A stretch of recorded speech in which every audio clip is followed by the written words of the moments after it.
ಎಲ್ಲರಿಗೂ ನಮಸ್ಕಾರ. ಕರಾವಳಿ ಸ್ವಾದಕ್ಕೆ ಸ್ವಾಗತ. ಇವತ್ತಿನ ವಿಡಿಯೋದಲ್ಲಿ ತುಂಬಾ ಸುಲಭದಲ್ಲಿ ರುಚಿಯಾಗಿ ಮಟನ್ ಸಾರು ಹೇಗೆ ಮಾಡೋದಂತ ತೋರಿಸ್ಕೊಡ್ತಾ ಇದ್ದೀನಿ. ಈ ವಿಧಾನದಲ್ಲಿ ಒಂದ್ಸಲ ಮಟನ್ ಸಾರು ಮಾಡಿ ನೋಡಿ, ತುಂಬಾ ರುಚಿಯಾಗಿ ಬರುತ್ತೆ.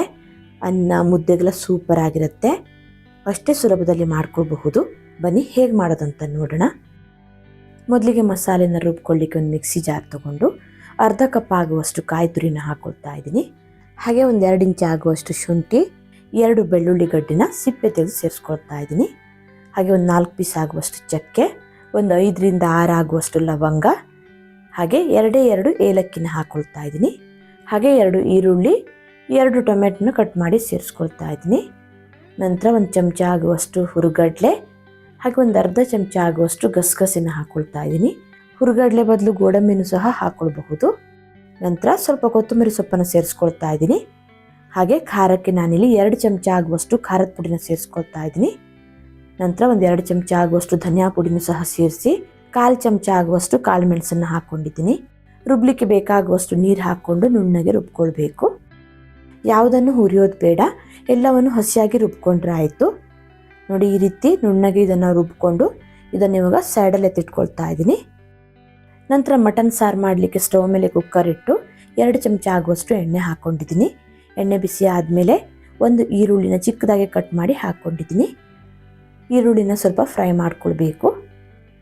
ಈರುಳ್ಳಿ ಸ್ವಲ್ಪ ಫ್ರೈ ಆದಮೇಲೆ ನಂತರ ಇದಕ್ಕೆ ಸ್ವಲ್ಪ ಪುದೀನ ಸೊಪ್ಪನ್ನು ಚಿಕ್ಕದಾಗಿ ಕಟ್ ಮಾಡಿ ಹಾಕ್ಕೊಂಡಿದ್ದೀನಿ. ಇದು ಆಪ್ಷನಲ್, ಪುದೀನ ಸೊಪ್ಪು ಹಾಕಲೇಬೇಕಂತಿಲ್ಲ.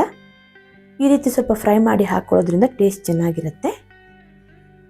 ನಂತರ ಇದಕ್ಕೆ ಮಟನ್ ಸೇರಿಸ್ಕೊಳ್ತಾ ಇದ್ದೀನಿ. ನಾನಿಲ್ಲಿ 1 kg ಆಗುವಷ್ಟು ಮಟನ್ನ ನೀಟಾಗಿ ತೊಳೆದು ಸೇರಿಸ್ಕೊಂಡಿದ್ದೀನಿ. ನಂತರ ಇದಕ್ಕೆ 1 ಚಮಚ ಆಗುವಷ್ಟು ಉಪ್ಪು, ಹಾಗೆ ಒಂದು ಅರ್ಧ ಚಮಚ ಆಗುವಷ್ಟು ಅರಿಶಿನ ಪುಡಿನ ಹಾಕಿ ಸ್ವಲ್ಪ ಇದನ್ನು ಫ್ರೈ ಮಾಡ್ಕೊಳ್ಬೇಕು.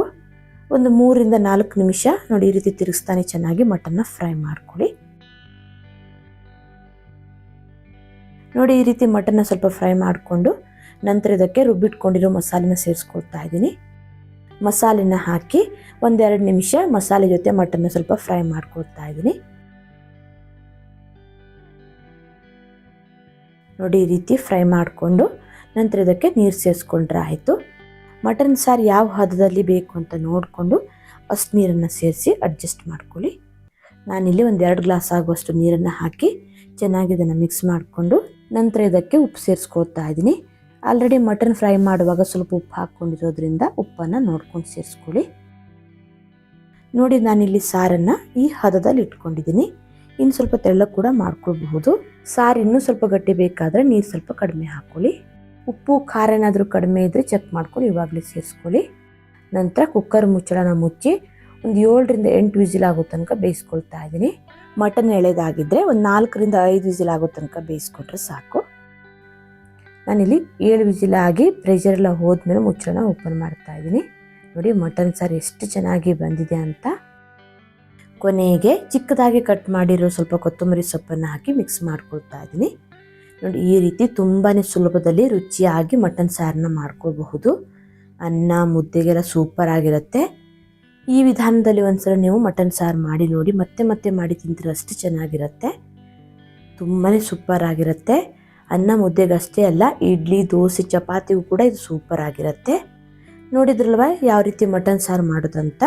ನೀವು ಕೂಡ ಈ ರೀತಿ ಒಂದ್ಸಲ ಟ್ರೈ ಮಾಡಿ ನೋಡಿ, ಹೇಗೆ ಬಂದಿದೆ ಅಂತ ನಮಗೆ ಕಮೆಂಟಲ್ಲಿ ತಿಳಿಸಿ. ಇವತ್ತಿನ ವಿಡಿಯೋ ಏನಾದರೂ ಇಷ್ಟ ಆದರೆ ಲೈಕ್, ಶೇರ್, ಕಮೆಂಟ್ ಮಾಡೋದನ್ನು ಮರಿಬೇಡಿ. ಮತ್ತೆ ಸಿಗ್ತೀನಿ ಹೊಸ ವಿಡಿಯೋ ಒಂದಿಗೆ. ಧನ್ಯವಾದಗಳು.